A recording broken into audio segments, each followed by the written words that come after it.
Noite de 16 de setembro de 1989, Vila Zelenoye, Dubravo, Krai de Altai, Rússia. Perto da última casa da vila, um grupo de jovens faz um piquenique ao ar livre. Junto com os rapazes da vila, está se divertindo também a nova conhecida deles, a jovem de 17 anos, Lyudmila Obidina. Com o tempo passando e a noite chegando, os jovens bebiam e se divertiam. A garota percebe cada vez mais que um dos seus novos conhecidos a observa e sorri para ela. Ela sorri de volta e, depois de um tempo, o casal desaparece no crepúsculo. O grupo entende isso claramente e reage com bastante tranquilidade. O piquenique chega ao fim e os jovens vão para casa, sem perceber que o casal não voltou. Seu esqueleto será encontrado um ano depois, no outono de 1990. Naquela época, ninguém sabia ainda que ela se tornaria a primeira vítima de um maníaco que por décadas não conseguiram capturar, que foi considerado um dos maníacos mais misteriosos da Rússia e sobre quem eu já tinha feito um vídeo no canal Strashnota antes de sua captura. A cidade de Barnaul é o centro administrativo do Krai de Altai e a quinta cidade mais populosa da Sibéria. Ela é considerada um centro cultural, industrial e educacional da região. Aqui existem muitas universidades e escolas técnicas para onde milhares de formandos do ensino médio de toda a Sibéria Ocidental vêm para continuar seus estudos. Entre os jovens, a Universidade Estadual Pedagógica de Altai e a Universidade Estadual Técnica de Altai são especialmente populares. A última representa um verdadeiro complexo composto por vários edifícios conectados por passagens e semiporões, nos quais é fácil se perder. A iluminação é fraca e depois some totalmente para economizar energia elétrica. Antigas ordens do reitor foram criadas por Dima Torzok.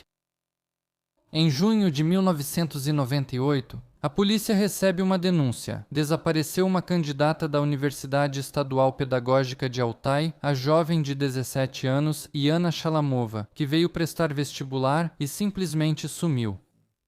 Uma semana depois, pescadores vão encontrar o corpo dela no rio Obi, que passa perto da cidade. Acidente. Foi nadar e se afogou, decidiu a polícia. Mas 10 dias depois, em 17 de junho, desaparece outra garota, Galina Derin, também candidata à ALTGPU. Um mês depois, seu corpo com múltiplos ferimentos de objeto cortante e perfurante será encontrado parcialmente enterrado na mata próxima ao vilarejo de Buranovo, no distrito de Kalmansky. A busca pelo criminoso não teve sucesso, não havia testemunhas nem suspeitos. Mais um caso não resolvido, como tantos outros naquela turbulenta época pós-soviética.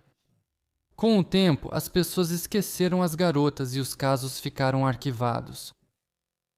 No verão seguinte, em 1999, a jovem de 21 anos, Shodura Orjak, moradora de Tuva, saiu do dormitório e foi até a Universidade Técnica Estadual de Altai, Universidade Técnica Estadual de Altai, para se inscrever.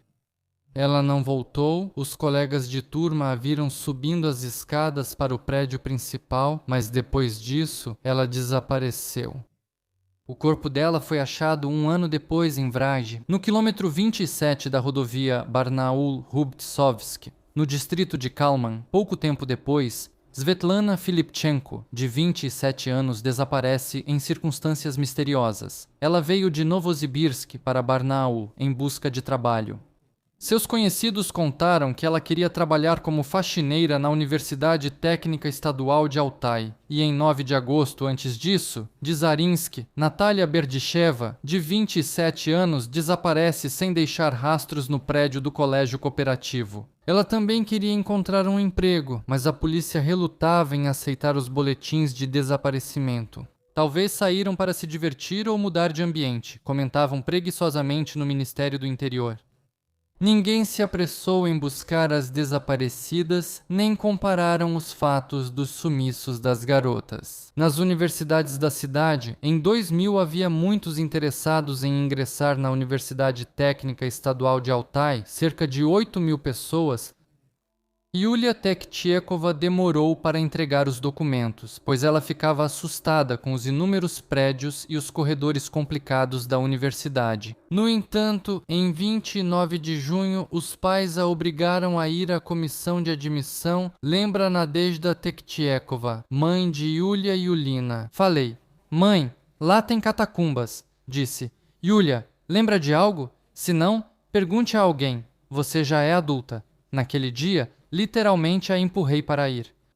Para a universidade, o pai levou a moça de carro e esperou até que ela entrasse no prédio. Depois disso, nem ele nem a mãe viram a filha novamente.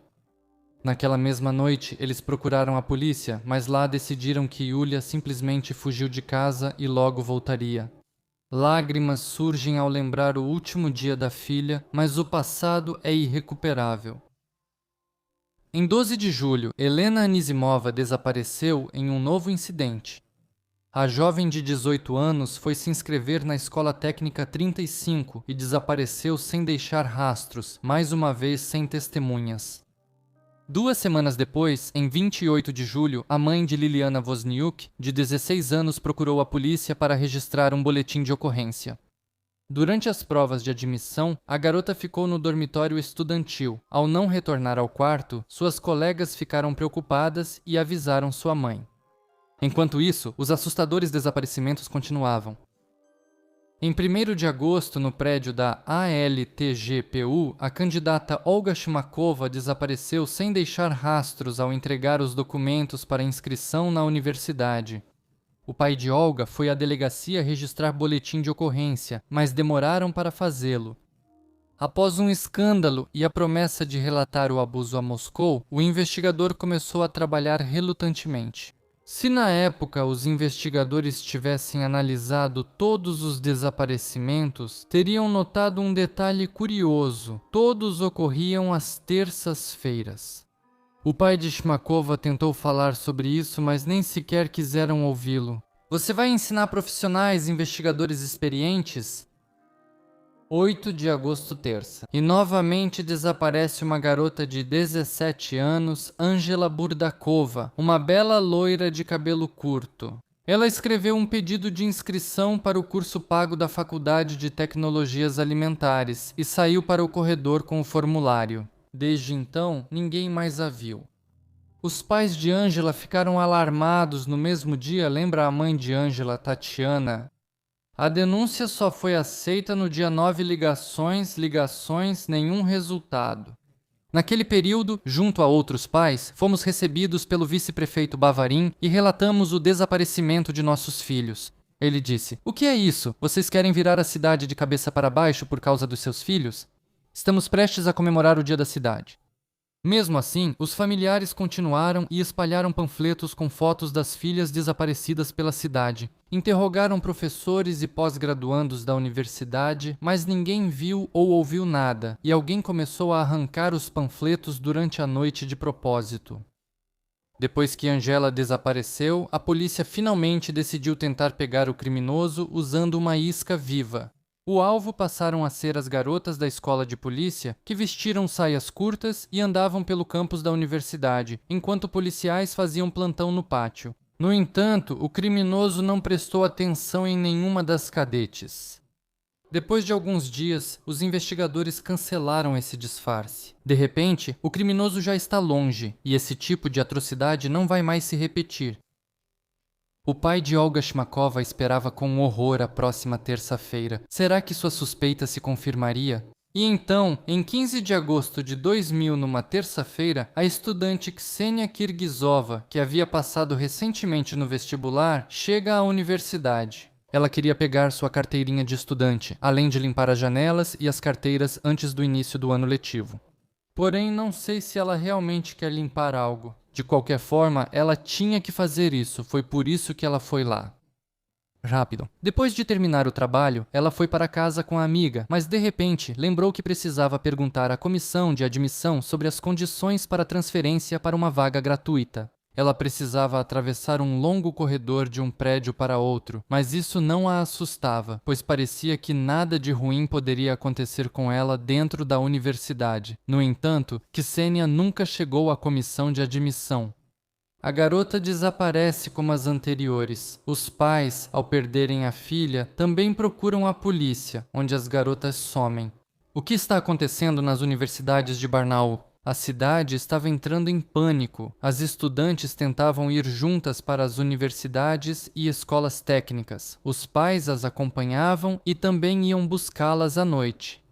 O boca a boca já espalhava rumores sobre um maníaco cujas vítimas eram jovens e bonitas calouras e estudantes universitárias. Ele sai para caçar às terças-feiras. Ksenia foi a quinta garota a desaparecer na Universidade Técnica Estadual de Altai, e só depois do seu sumiço, os investigadores começaram a investigar os casos das garotas desaparecidas. E isso, ao que parece, só aconteceu porque, como se descobriu, Ksenia era filha de um influente empresário de Barnaul, que insistiu para que as buscas pelos desaparecidos começassem.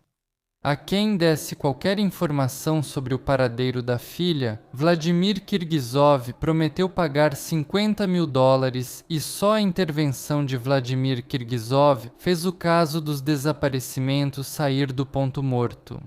Antes disso, a polícia não fazia buscas ativas e os telefones do serviço de denúncias para obter informações sobre os desaparecidos não atendiam. No final, foi justamente após o desaparecimento de Ksenia que a polícia e a promotoria abriram um processo criminal que foi unificado em uma única investigação. A investigação ficou a cargo de um grupo que contava com mais de 100 pessoas. Curiosamente, grande parte era formada por mulheres. Além disso, investigadores de Novosibirsk vieram à cidade. Mas Kirgizov não confiava muito na agilidade das autoridades locais. Ele enviou seus homens para verificar as estações, montou postos improvisados nas saídas da cidade, mas o tempo já havia sido perdido, sem informações ou sinais dos desaparecidos. Em seguida, os promotores notaram mais 2 episódios estranhos recentes. Em 14 de julho de 2000, em Barnaul, desapareceu Valentina Mikhailiukova, de 53 anos, mãe de uma candidata à Universidade Agrária de Altai. Ela veio junto com a filha, esperando conseguir uma vaga paga para ela. Segundo a filha, Valentina pretendia ir até a comissão de admissão e encontrar uma maneira de ajudar a filha a entrar. Ela até levou dinheiro com ela, mas nunca voltou para casa. Um dos estudantes entrevistados lembrou que a viu entrando em um carro branco de marque na praça da universidade. Não, ele não se lembrou, assim como da aparência do motorista. E em 18 de julho desapareceu sem deixar rastros Nina Shakirova, de 43 anos, que trabalhava no Instituto de Cultura de Altai. A princípio, a polícia acreditava que as moças e mulheres poderiam ter sido vítimas de cafetões, que naquela época atuavam na região. Segundo a versão dos investigadores, as moças eram levadas para Novosibirsk, onde tinham seus documentos confiscados e eram vendidas para um bordel. Mas durante as inspeções em todos os locais conhecidos por serem perigosos, essa versão não foi confirmada. Se isso for obra de uma só pessoa, provavelmente um maníaco. Então é necessário procurar entre os professores ou estudantes, decidiram os investigadores. Então a principal versão passou a ser a chamada versão do decanato. Os investigadores experientes acreditavam que um certo homem conhecia as candidatas sob o pretexto de ajudar com problemas de matrícula, apresentando-se como vice-reitor, assistente do reitor ou do decano. Esse esquema era muito comum naqueles anos entre pervertidos que seduziam moças inexperientes, lembra Igor Bespalov, investigador sênior do Departamento de Investigação Criminal do Ministério do Interior do Krai de Altai. Desapareceram durante o dia, à vista de todos. Não dá para apenas arrastar para um canto ou arbusto. Então elas tiveram que ir a algum lugar com o criminoso, alguma coisa assim. Ele ofereceu a elas, por exemplo, ajuda para entrar na universidade, algo assim, mas claro, nem toda garota aceitaria. Ele abordava muitas delas.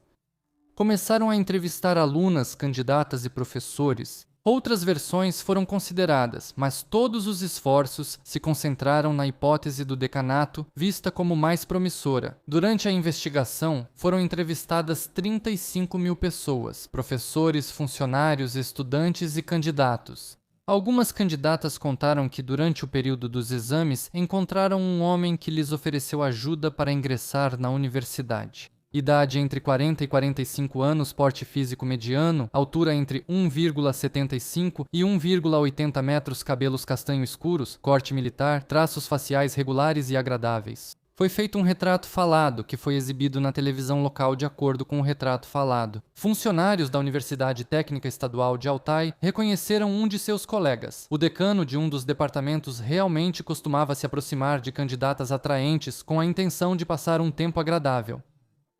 O suspeito foi imediatamente colocado sob investigação, mas seu envolvimento nos desaparecimentos não foi confirmado.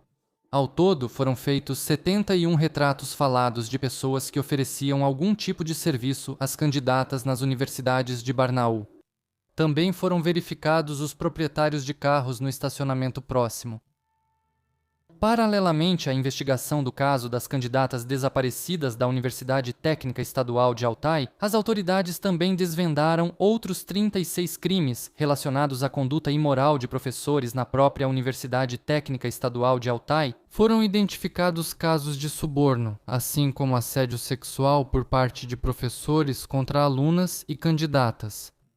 Após a análise das informações, vários professores da universidade, incluindo o azarado decano, foram demitidos. Enquanto isso, no início de setembro de 2000, perto do vilarejo de Yuzhny, moradores locais que colhiam cogumelos encontraram roupas femininas cortadas, um mapa da estrutura da Universidade Técnica Estadual de Altai e o caderno de Ksenia Kirgizova, desaparecida em 15 de agosto. Curiosamente, o caderno estava pendurado em uma árvore a 1 metro do chão. O que o criminoso queria dizer com isso não está claro. Ao inspecionar os arredores do vilarejo Yuzhny, os investigadores encontraram 5 túmulos recentes no cemitério local. Os moradores locais não faziam ideia de quem estava dentro. Ao abrir as lápides, os policiais ficaram surpresos. Todos os túmulos estavam vazios. Para quem e por que alguém precisaria cavar 5 túmulos em um vilarejo remoto? A pergunta ficou sem resposta. Talvez o criminoso tenha decidido pregar uma peça no grupo de busca. De qualquer forma, as buscas continuaram. Ao longo dos campos de Buranov, há um lugar chamado Krissamish. No século passado, ou seja, no século XX, eram realizados experimentos científicos lá, soltavam roedores e usavam pesticidas, aparentemente para testar a eficácia, conta o morador local Nikolai, que na época trabalhava na polícia e fazia parte do grupo de busca. A primeira garota foi encontrada a cerca de 2,5 km da aldeia, perto de Krissamish. Lá tem um pequeno bosque, onde estavam os ossos nus, sem roupas. Lembro que a caixa torácica e o crânio estavam bem visíveis. O corpo não foi enterrado, só coberto com alguns galhos. Era Natalia Berdicheva, de 26 anos. Em agosto de 1999, a mulher foi de Zarinsky para Barnaul para conseguir um emprego em uma escola técnica cooperativa. Foi exatamente aqui que o maníaco fez seu cemitério. Em 1º de outubro, o corpo de Angela Burdakova foi encontrado no distrito de Kalman. Mais tarde, foram encontrados os corpos de 21 anos natural de Tuva e de Helena Anisimova, de 17 anos, assim como de Valentina Mikhailukova e Nina Shakirova, que vieram à cidade para saber sobre a matrícula de seus filhos. Pressionada por autoridades e opinião pública, a investigação acelerou as buscas com soldados recrutas e distribuiu a descrição do suspeito a policiais e patrulheiros. E novamente uma descoberta horrível. Os restos mortais de Svetlana Oparina, mais uma candidata à admissão na LGPU. Seus pais marginalizados não se preocupavam com a filha e nem registraram boletim de ocorrência sobre seu desaparecimento. O corpo de Ksenia Kirgizova foi o último encontrado, já em decomposição. Os restos de Olga Shimakova e Yulia Tektekova foram achados 1 ano depois, e a busca pelos de Liliana Wozniuk durou 3 anos. Todos passaram por perícia criminal. As jovens foram mortas de maneiras diferentes. Uma tinha ferimentos de faca, outra sofreu traumatismo craniano, e quanto às demais, os peritos não conseguiram chegar a uma conclusão definitiva. Os corpos estavam em estágio avançado de decomposição, mas, extraoficialmente, eles disseram que quase todas foram estranguladas, algumas com as mãos e outras com uma corda. Acreditava-se também que as vítimas foram aterrorizadas antes de morrer. Depois disso, os investigadores finalmente concluíram que o mesmo homem estava envolvido nas mortes das garotas e mulheres. Então, a Procuradoria-Geral da Rússia se envolveu na investigação e investigadores da capital vieram para Barnaul. O chefe do grupo de investigação foi o general-coronel Vladimir Kolesnikov, que investigou o caso de Andrei Chikatilo em 31 de outubro de 2010. Durante a coletiva de imprensa, ele declarou que encontraria o criminoso em 10 dias. 2 dias antes disso, foi detido o vendedor de sapatos de 45 anos, Alexander Anisimov, que se tornou um dos principais suspeitos. Contra ele depôs a caloura Anastasia Sumanosova, que contou que no verão Anisimov se aproximou dela quando ela estava no campus da universidade. Continua. Segundo ela, o homem se apresentou como reitor da Faculdade de Economia e ofereceu ajuda com a admissão. Mas a jovem ficou desconfiada porque Alexandre disse o cargo errado, afinal, o reitor dirige toda a universidade, enquanto os decanos são responsáveis por cada faculdade. Anastácia rejeitou o desconhecido e ele a deixou. No outono, a jovem viu Anisimov no mercado, onde ele vendia sapatos, e percebeu que ele correspondia à descrição do maníaco. Além disso, foi justamente ele que Anastácia viu perto da universidade. A jovem imediatamente ligou para a polícia. O investigador Igor Bespalov tinha visto Alexandre pouco tempo antes, quando estava escolhendo botas para a esposa. Descobriu-se que o homem era apenas um vendedor comum e não tinha nenhuma relação com a atividade de professor. Na casa do suspeito, a polícia encontrou uma espingarda de cano cerrado, algemas, além de facas e machados de caça. Só que não estava claro como ele poderia estar ligado a esses crimes, já que o criminoso claramente conhecia bem o prédio da Universidade Técnica Estadual de Altai, com seus inúmeros blocos e longos corredores. De acordo com a investigação, apenas quem trabalhou ou estudou na universidade saberia disso. Alexander Anisimov foi acusado apenas de posse ilegal de armas, mas ele não queria admitir sua culpa em uma série de crimes brutais. Vladimir Kolesnikov queria cumprir sua promessa a todo custo e apresentar o criminoso à cidade, por isso permitiu que os investigadores usassem os métodos mais duros nos interrogatórios. E isso trouxe resultado. Na primeira noite no centro de detenção, o homem tentou se suicidar, mas não conseguiu. Igor Bespalov resolveu falar com ele pessoalmente. Porém, ao falarem das garotas desaparecidas, o vendedor se calava. A investigação não tinha provas diretas contra Anisimov, mas depois ele acabou decidindo confessar. Os métodos da investigação foram eficazes. Alexandre confessou que cometeu o crime por causa das joias que ele vendia para receptadores. O experimento investigativo foi marcado para 1º de novembro de 2000, só que Anisimov simplesmente não conseguia encontrar a casa certa. Quando ele supostamente reconheceu o prédio onde morava o receptador, pediu para que tirassem as algemas dele por um momento. Alexandre saiu correndo assim que o elevador abriu. Sem prestar atenção à perseguição, ele subiu até o último andar e pulou pela janela aberta da entrada. Lá embaixo, já o encontraram morto. Enquanto alguns investigadores tentavam obter informações de Anisimov, o chefe da VPOND da cidade de Barnaul, Nikolai Turbovets, encontrou outro suspeito, um dos professores da Universidade Técnica Estadual de Altai. Na garagem do professor, sua filha encontrou fotos obscenas e outros itens de caráter íntimo. Chocada com as descobertas e assustada com os acontecimentos na cidade, a menina procurou a polícia. Nikolai Turbovets contou seus argumentos ao general-coronel Kolesnikov, que ordenou a prisão do professor e o levou para interrogatório. Lá ficou claro que o homem não tinha relação com as mortes, pois para cada dia dos desaparecimentos ele tinha um álibi sólido. E as fotos indecentes estavam relacionadas à amante do professor e às diversões íntimas deles. Na coletiva de imprensa, Kolesnikov anunciou que o provável criminoso Alexander Anisimov foi encontrado e preso, mas não será punido, pois tirou a própria vida. Mas apesar disso, a investigação ficou com muito mais perguntas do que respostas. Muitos, como Nikolai Turbovets, não acreditavam na culpa de Anisimov. Em dezembro de 2000, Vladimir Rushailo, que na época era o chefe do Ministério do Interior da Rússia, veio a Barnaul para uma inspeção. No Departamento Regional de Polícia começaram as mudanças e cortes. Os desaparecimentos de garotas cessaram com a morte de Anisimov e Barnaul respirou aliviado. Em 2003, o caso foi suspenso, pois a investigação não tinha mais pistas e não restaram suspeitos. Assim, por muito tempo, o maníaco de Barnaul continuou foragido, inalcançável, tornando-se um maníaco lendário sobre o qual surgiam teorias e suposições. E, repito, saiu um vídeo no meu canal Strash Nota, foi o segundo vídeo desde a criação do canal, e em 2022, quando o caso do maníaco de Barnaul ainda não havia sido reaberto, só voltaram a investigar essa série em fevereiro de 2023.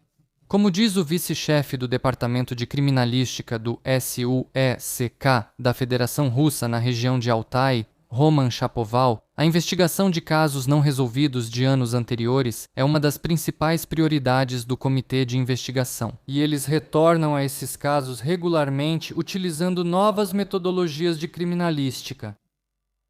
Primeiro, começaram a investigar o caso de Lyudmila Obidina, cujo corpo foi encontrado em 1989 perto da vila de Zelenaya Dubrava. Testemunhas foram interrogadas e cada uma delas foi submetida ao detector de mentiras. Eu, sinceramente, fico curioso. O que alguém pode lembrar depois de 34 anos sobre uma bebedeira qualquer? Mas mesmo assim, o funcionário local, vice-chefe da vila de Shadrino, Vitali Manishin, também caiu sob suspeita, e a princípio a investigação não o considerou um potencial maníaco. Vitali Manishin, nascido em 1970 natural da vila de Zelenaya Dubrava, se formou na década de 90 na Universidade Estadual Agrária de Altai e depois passou a trabalhar como veterinário-chefe na vila de Shadrino. Depois foi promovido e passou a dirigir o kolkhoz. Ele foi eleito deputado e mais tarde ocupou o cargo de chefe da administração do Conselho Rural de Shadrino, depois foi vice-chefe da administração do distrito de Kalmansky. Daquele mesmo, no território do qual, em 2000, foram encontrados os corpos das garotas desaparecidas de Barnaul. Naquela época, em 1989, ele ainda era estudante do Colégio Técnico Veterinário. Manishin disse que ele e Lyudmila esperaram pelos amigos, mas como não apareceram, cada um foi para casa. Lyudmila viajaria para o Cazaquistão no dia seguinte, então seu desaparecimento não causou suspeita entre os moradores locais. Durante o interrogatório, pediram para Manishin contar novamente sobre as circunstâncias do desaparecimento da moça na vila de Zelenaya Dubrava, e nesse interrogatório, conduzido de forma taticamente correta, o suspeito se desviou um pouco da versão que vinha repetindo antes, de modo que sua mentira ficou imediatamente evidente. Ele foi a última pessoa a ver Lyudmila Obidina naquela noite de 1989, ainda viva. Na época do crime, ele tinha 19 anos, lembra Roman Shapoval, vice-chefe do Departamento de Criminalística do Comitê de Investigação da Federação Russa na região de Altai. Mas uma análise do caso de 1990 permitiu estabelecer que Manishin tem relação direta com ele. Quando obtemos algum resultado, começamos a comparar o caso com outros semelhantes pelo modo de execução do crime, motivo e assim por diante, diz Shapoval. Essa sequência levou os investigadores a pensar que Manishin poderia estar envolvido em uma série de crimes de grande repercussão. E mais tarde, isso foi comprovado por perícias, incluindo exames biológicos no polígrafo, novos interrogatórios de testemunhas, reconhecimentos, acareações e, por fim, a confissão do próprio acusado, conta Roman Shapoval. Pela primeira vez, o suspeito Anisimov não trouxe novas informações nos interrogatórios, apenas repetiu o que saía na mídia. Foi de Manishin que soubemos de detalhes desconhecidos. Inclusive, ele indicou os locais com os restos das vítimas, ou seja, falou sobre detalhes que só o criminoso poderia saber. Curiosamente, o nome dele apareceu desde o início. Ainda em 2000, uma mulher desconhecida ligou para a polícia e disse que o maníaco era Vitali Manishin. Na época, ele era vice-chefe do distrito onde acharam os corpos das vestibulandas e mulheres. Mas naquela época, dezenas de ligações eram recebidas, todas eram processadas e verificadas. Inclusive verificaram Manishin, mas não conseguiram provar nada. Além disso, os investigadores acharam improvável a participação de um funcionário da administração em crimes desse tipo.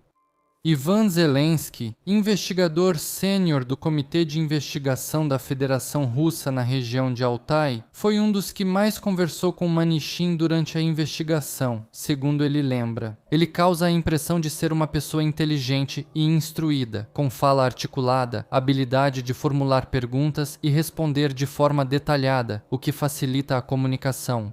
Todos que o conhecem dizem que ele sabe como conquistar para o diálogo e convencer. Não é à toa que ele ocupava o cargo de vice-chefe do assentamento rural e isso lhe permitia viajar para Barnaul a trabalho sem obstáculos e quase sem controle.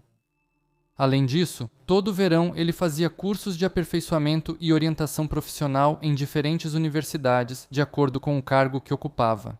Isso também ajudava o maníaco a cometer crimes sem levantar suspeitas. Ele escolheu um esquema exclusivamente funcional. Chegava à universidade, onde no verão havia muitos candidatos, seus pais e professores. Resumindo, era fácil se misturar à multidão.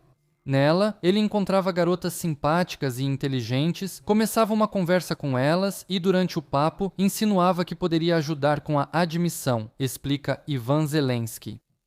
Houve um tempo em que muitos achavam que sem influência, conexões ou dinheiro, não dava para resolver esse tipo de questão. Cada vítima tinha seus problemas. Umas não entregaram documentos a tempo, outras não estavam nas listas ou queriam mudar de curso pago para gratuito. Ele mesmo diz que sentia se conseguiria convencer a garota ou não, caso ela não quisesse conversar. Ele não insistia em cometer novos crimes. Ele agia depois de um ano, quando, na opinião dele, surgiam as condições adequadas. Em Barnaul, apareciam muitas garotas calouras que não conheciam os funcionários das universidades pessoalmente. Manishin escolhia aquelas que vinham sozinhas e estavam muito nervosas. Todas as suas vítimas saíam voluntariamente com ele da universidade e entravam em seu Lada branco, modelo 6. Manishin, sob vários pretextos, as levava para fora da cidade, para áreas de floresta, cometia abusos e as estrangulava com um cinto, corda, as próprias mãos ou o cinto de segurança. Perto da vila de Chadrina, ele tinha uma cabana equipada onde podia se limpar e, com calma, se livrar das evidências que ficavam no carro após o crime. A primeira vítima, Shudura Orjak, Manishin encontrou perto do prédio principal do Politécnico de Altai, na Avenida Lenin, em Barnaul, e sob o pretexto de ajudá-la a conseguir uma vaga gratuita, ofereceu para levá-la para fora da cidade. No quilômetro 26 da estrada Barnaul-Rubtsovsk, ele entrou em um bosque, onde pegou uma faca e, ameaçando com ela, tirou todas as roupas da vítima. Em seguida, abusou dela no banco de trás do carro e a estrangulou com uma corda. Naquela época, a polícia não tomou nenhuma medida de busca e, encorajado por sua impunidade, o maníaco continuou procurando vítimas. Para Svetlana Filipchenko, ele prometeu ajudar a conseguir um emprego e a mulher, confiando nele, foi com ele para uma entrevista com a pessoa certa em uma casa de campo.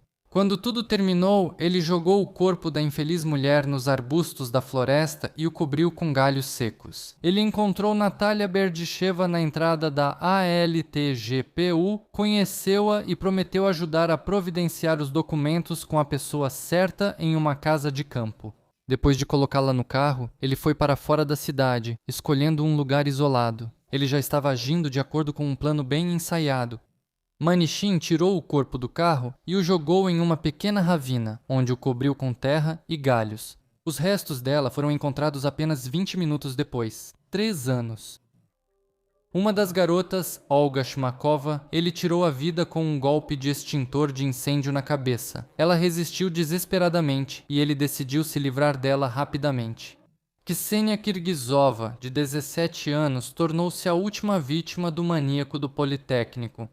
Ela desapareceu em 15 de agosto de 2000. Naquela época, a garota havia sido aceita na universidade e foi até a instituição para cumprir algumas tarefas. Foi à secretaria para saber se poderia mudar do curso pago para o gratuito. A última pessoa a vê-la foi uma colega de classe, na entrada do prédio principal do Politécnico. A investigação acredita que Manishin conheceu Kirgizova na praça redonda da universidade, chamada Skovorodka. Ele prometeu que ajudaria ela a conseguir uma vaga gratuita e disse que a pessoa que resolve essas questões mora fora da cidade.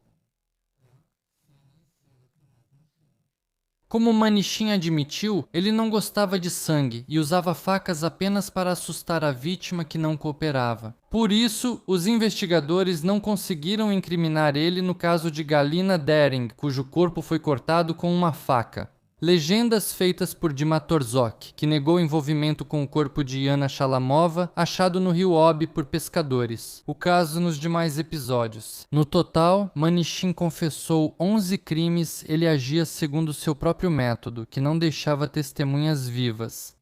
A única exceção ao padrão foi a morte da mãe de 53 anos de uma das candidatas, com quem não houve relação íntima.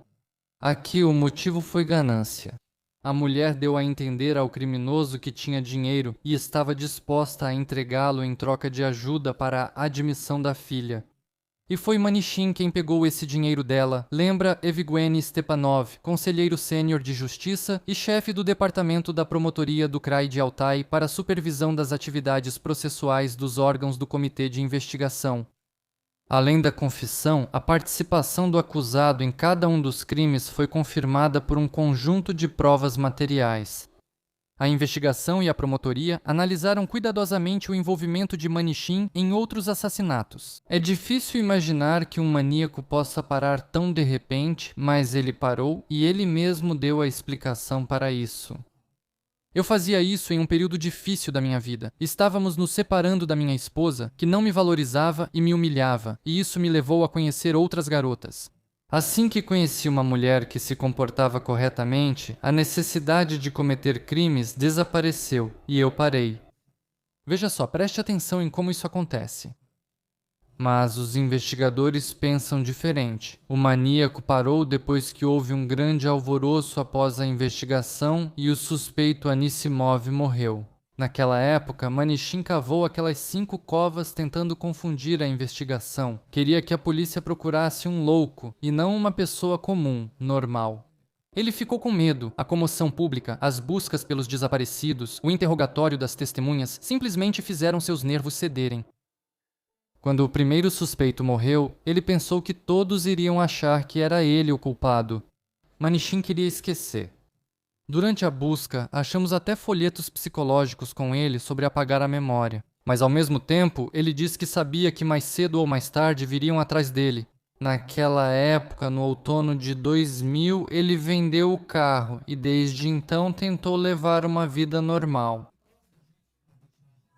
Além disso, quando os restos mortais de uma das vítimas foram retirados na região de Shedrin, ele foi chamado como testemunha. Algo aconteceu com o carro dos policiais e Manishin foi solicitado a levar os funcionários até lá e, ao mesmo tempo, assinar o protocolo. Por muito tempo, ele ficou na dele, fingindo ser um chefe de família exemplar e um gestor ativo. No começo, os moradores do vilarejo não acreditavam nas notícias, mas depois o próprio maníaco confessou tudo, conta a moradora da vila Zelenaya Dubrava, Anna Proskuriakova. Foi um choque total, eu duvidei até ver o vídeo com as palavras dele. Aqui na nossa rua sempre tinha crianças correndo, e tem muitas garotas bonitas. Felizmente ninguém se feriu. Talvez ele tivesse receio de agir na aldeia dele? Veja o relato de Mikhail Alexievich, que se mudou de Barnaul para Chadrino em 1996. Na época, Vitaly Manishin vivia com a primeira esposa e filhas em uma casa ao lado da minha. Depois a família se desfez e a ex-esposa de Manichin levou as meninas e foi para Barnaul, proibindo o marido de se comunicar com elas. Por que foi assim eu não sei, mas as pessoas comentavam que ele mudou. Ele não era indiferente às próprias filhas jovens. A primeira esposa de Manichin trabalhava em uma universidade, era cerca de 12 a 15 anos mais velha que Vitali. Talvez, conhecendo a especificidade do trabalho de sua esposa, Manichin inventou histórias que usava ao se comunicar com as candidatas. Apresentando-se como uma pessoa influente do Politécnico, logo Vitali se aproximou da viúva Tatiana, que trabalhava como contadora no vilarejo de Chadrino e criava 2 filhos. Em 2001, Vitali se mudou para a casa dela, eles passaram a viver juntos e tinham uma grande propriedade rural. E embora formalmente Vitali e Tatiana não fossem casados, na vila eles eram chamados de marido e mulher por costume. Um homem comum, como todos, não notava nada e só dava de ombros. Mikhail Alexeyevich trabalhava como veterinário no Kolkhoz. Depois foi para o conselho da vila, não bebia, no geral vivia bem com Tatiana, nunca vi brigas, lembra Ksenia, que morava em Chadrino há 18 anos. Ele gostava de animais. Quando ainda trabalhava na fazenda, minha irmã e eu íamos lá com frequência junto com nossa avó. Vitali Evgenievich Manichin nos oferecia balas e biscoitos, era simpático. Depois, outro cargo foi ocupado por um funcionário muito simpático, cuja casa, para a época, era excelente, praticamente um chalé. Manichin tentava não chamar atenção para si, mas tudo mudou quando seu enteado sofreu um acidente de carro em 2020, lembra o vizinho Mikhail Alexeyevich.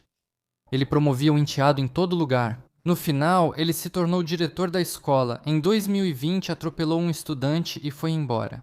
Dizem que Vitali ajudou a esconder o carro, mas não sei o quanto isso é verdade.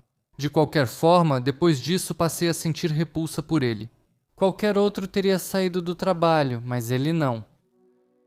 O diretor da escola foi rapidamente detido porque o aluno que sofreu reconheceu o carro. O morador da vila foi demitido, condenado a 3 anos de colônia penal e a pagar indenização por danos morais de 700 mil rublos.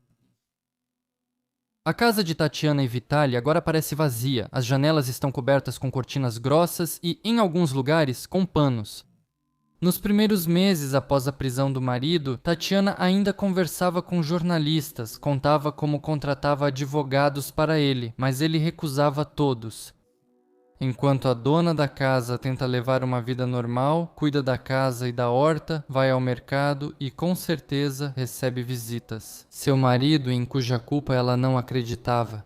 Nos próximos meses, ele só verá a cela, o centro de detenção, o tribunal e os guardas. Não é possível saber nada da mulher agora. Assim que vê jornalistas perto de sua casa, ela grita, sem sair para a varanda, que vai chamar a polícia.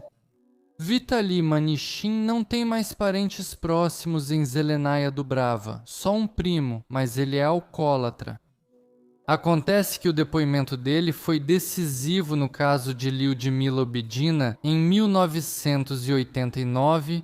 Aos investigadores que chegaram ao vilarejo ainda em 1990, após a descoberta dos restos mortais da garota, ele supostamente disse que viu a falecida na manhã seguinte, embora naquela altura ela já estivesse morta. Em 17 de junho de 2024, Vitali Manichin foi levado para a primeira audiência no vilarejo de Kalmanka.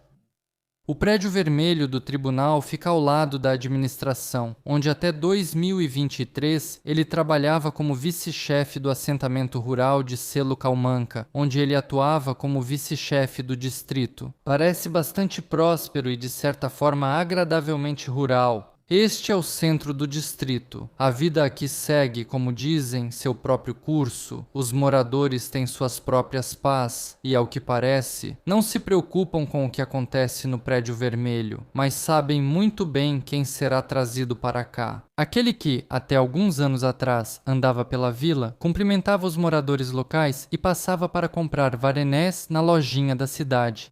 Também vieram para a primeira audiência as vítimas, entre elas Vladimir Kirguizov com a ex-esposa e o filho. Eles já não moram há muito tempo no Krai de Altai, se mudaram para o sul e de lá vieram de carro com placas de Krasnodar.